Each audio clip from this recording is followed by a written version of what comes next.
Hello everybody. तो thumbnail से आपको पता चल ही गया होगा कि आज हम प्लान करने वाले हैं अपना Ujjain trip from scratch.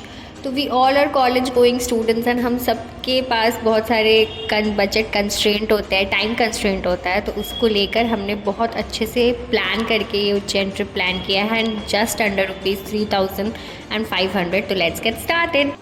So while planning a trip you must have to consider the transportation. ये काफ़ी बेसिक स्टेप है जिसमें आपका एक स्टार्टिंग पॉइंट और एक डेस्टिनेशन काउंट होता है। फॉर एग्जाम्पल जैसे हमारा केस था, मुंबई में हम चालू कर रहे थे अपना जर्नी एंड एंड हो रहा था हमारा उज्जैन जंक्शन पे।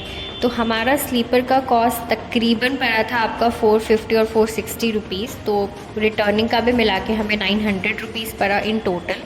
IRCTC के लिए 100 रुपीज़ और अब बढ़ा के चलो तो 1000 रुपये में हमारा ट्रांसपोर्टेशन कवर हो गया था। लाइक मेजर ट्रांसपोर्टेशन जो था, ट्रेन का reservation. Most important thing while planning a trip is fixing a date guys. मतलब एक टेम्परेरी डेट आपके पास होनी ही चाहिए कि आपको कब अपना जर्नी कमेंस करना है वगैरह वगैरह एवरीथिंग एक ट्रिप में। क्योंकि अगर आप ट्रेन वगैरह से ट्रैवल कर रहे हो तो ऑब्वियसली आपके पास एक डेट होना ही चाहिए।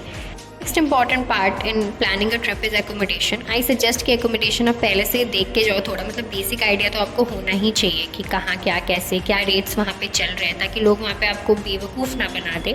तो हमारे पर नाइट का हमें पड़ गया था around 500 rupees for 1 room and 100 rupees miscellaneous पानी वानी का बॉटल वगैरह वगैरह। तो वी वर 4 पीपल शेयरिंग करो तो वो हमारा डिवाइड हो जाएगा ऑब्वियसली वैसे। तो हम वहाँ उज्जैन में 2 दिन रुके थे तो इट कॉस्टेड अराउंड 1200। तो हम 4 लोग थे तो 300 ईच पर्सन हमें आया वहाँ पे। देन हम चले गए ओंकारेश्वर की तरफ, नर्मदा घाट पार करके and it was so soothing experience guys. हम नाव से गए थे जिसका हमें 100 रुपीज़ अप्रॉक्स पड़ा था। नर्मदा कावेरी संगम पे तो हमारा मन एकदम मुग्ध हो गया लेजिट वो देख के। तो इसी के साथ the next important thing is intercity transportation.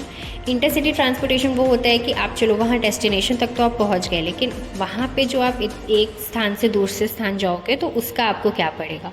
तो वो हमने पहले ही पता कर लिया था। तो 20 रुपीज़ महाकाल के मंदिर का पड़ रहा था। वो टोटो या जो ऑटो चलते हैं ना बेसिक, वो करके आपको देते हैं। 100 रुपीज़ फॉर लाइक बोट का मैंने आपको बताया। ऑटो का 500 रुपीज़, 125 पर पर्सन, क्योंकि हम 4 लोग थे, जो हमें सारे मंदिर हमारा कवर करके दिए थे। हमारा डे 1 ओंकारेश्वर ज्योतिर्लिंग हम पहुंच चुके हैं। पूजा पाठ करके बढ़िया से हम हो गए थे फ्री बहुत ही जल्दी। राम झूला देखते हुए हमने क्रॉस किया वो और हम पहुंच गए ममलेश्वर ज्योतिर्लिंग। वहाँ पे भी हमने बहुत अच्छे से पूजा किया।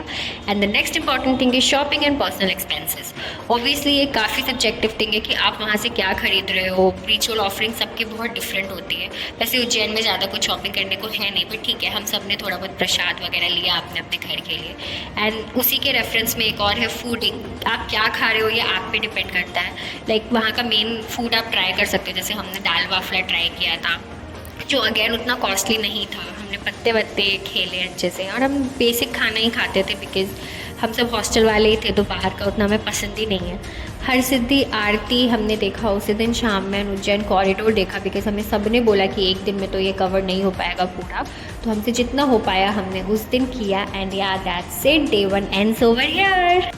यहाँ से चालू हो रहा है हमारा डे 2, जहाँ हम 4 बजे निकल गए हैं टोटो में सवार होके काल भैरव मंदिर की तरफ। वहाँ पे हमने अच्छे से पूजा किया, फिर महाकाल के दर्शन के लिए गए। वहाँ पे भी हमारा अच्छे से दर्शन हो गया, बहुत अच्छे से हमने प्रसाद वगैरह चढ़ाया और फिर हमने फ़ोन वगैरह कलेक्ट किया बिकॉज़ फ़ोन तो बाहर रख देते हैं। भारत माता मंदिर में फिर हमें फ़ोन वापस मिला। हमने वहाँ थोड़े बहुत फ़ोटोज़ वगैरह खिंचवाए और बहुत भूख लग रही थी, तो अभी वही डिसाइड हो रहा था कि अभी पहले खा लेते हैं थोड़ा सा कुछ आलू पराठा वगैरह हमें थोड़ा सा बाहर मिला, हम वो खाएंगे एंड उसके बाद फिर हम वापस जाएंगे सारे मंदिर को देखने के लिए। जैसे गढ़कालिका मंदिर थी, लक्ष्मी नारायण मंदिर था। रास्ते में हमने रुक के जलेबी, फाफड़ा, समोसा, कचौरी, ढोकला, जो जो स्ट्रीट फूड्स वहाँ पे मिल रहे थे हमने सब खाए। एंड लेजिट पता है समोसा 6 रुपये का था वहाँ पे।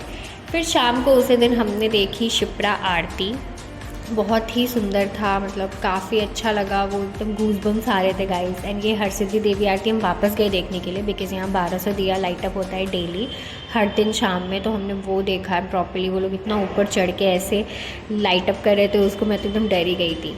एंड या the most important thing is emergency fund. Emergency fund में आपको 500 रुपीज़ रखना ही है, चाहे आप किसी भी ट्रिप पे जा रहे हो, और जैसे भी आपका बजट है उस हिसाब से आप रख सकते हो। जैसे हमने 500 रुपीज़ रखा था कि like in case of any miss happening और एनीथिंग लाइक हो गया, कंट्रोल से बाहर चली गई चीज़ें, तो आपके पास रहने चाहिए पैसे उस टाइम। ऐसा ना हो कि हम किसी से हाथ फैला रहे हैं कि भाई पैसे दे दो पैसे दे दो। It's not like that. These are 2 days Ujjain trip comes to an end with so many good memories guys, and trust me बहुत मज़ा आया। हमने मेहंदीज़ भी लगवाई, हमने गंगा आरती किया, हमने ये दिया ओम नमः पार्वती पते हरा हरा महादेव के साथ हम सब अच्छे से एंड सेफली घर पहुंच गए अपने अपने। तो चलिए मिलते हैं नेक्स्ट व्लॉग में। जो भी आपके क्वेरीज़ हैं do let me know in the comment section below. Bye guys, take care.